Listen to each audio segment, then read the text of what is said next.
Singapore, a garden city. But a green and clean Singapore didn't come about overnight. In the past, street scenes such as these were commonplace.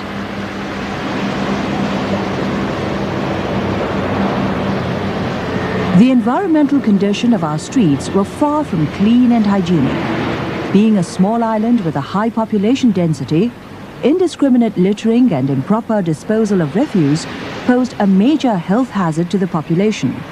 Something had to be done.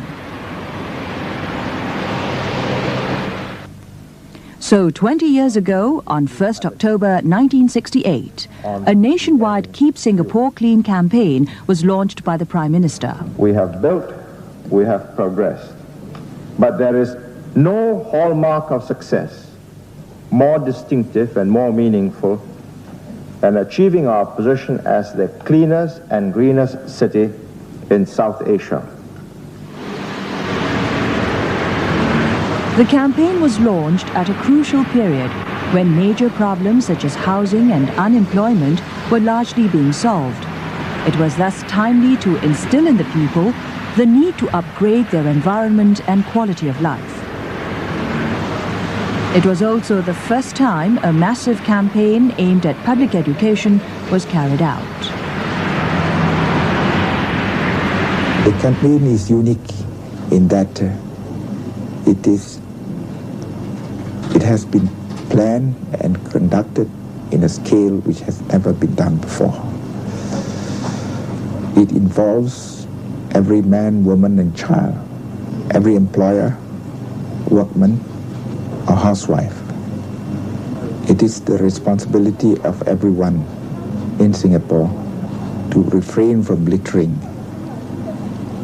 as Singapore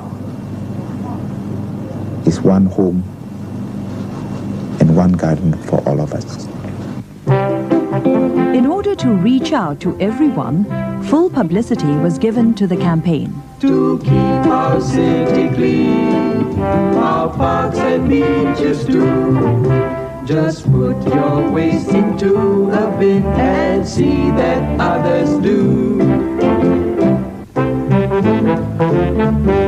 Keep your city like a pin, put your litter in the bin. Stop disease this simple way. Think about it, start today. One aspect of the campaign included the control of street hawkers, which numbered about 24,000. Food and vegetable waste dumped into the drains or left on the road by them further aggravated the situation. These street hawkers had to be cleared and recited into proper food centers and markets. To clean up the streets of Singapore was a mammoth task. In the past, refuse wasn't collected regularly and was often left on the sidewalks to rot. With the campaign, the cleansing and public service under the Ministry of Health was upgraded. Refuse and litter were collected and cleared every single day of the week without fail. Till today, this practice is still carried out 365 days a year. But the clearing of rubbish wasn't left to the government departments alone. At various constituencies, broomstick brigades such as these also joined in the battle to clear the surroundings of its litter and dirt. It was a mass community effort involving the old as well as the young. But for some, this responsibility seemed to stop only at their doorsteps.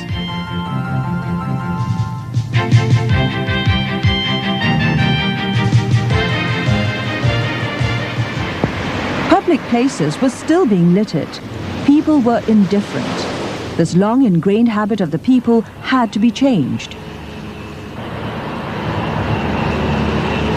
For the first time, fines were introduced for littering offences. Those caught littering were summoned to court and could be fined up to $500. But fines acted only as a deterrent. More important was the need to create public awareness that it was everyone's duty to keep Singapore clean, to see beyond their own doorsteps and cultivate the habit of not polluting the environment.